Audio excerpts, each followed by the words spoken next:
Gaming with some more updated news about the new screen recorder iRec.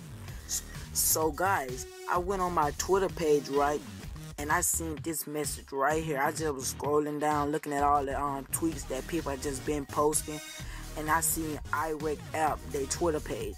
So I just clicked on it, and it said, so I need to get this huge iPad mini, all iPad issues perfect, and iRec will be in a releasable state just without a few features. So guys, I'm assuming that iRec screen recorder will be coming out sooner than I thought. So you guys just stay tuned for it, and just go to this website right here, emu4ios.net, and follow their Twitter page, and you will get the latest updates on the iRec screen recorder. And guys, this has been Rhino Gaming with another video about iRec screen recorder, and I'm out, guys. Peace.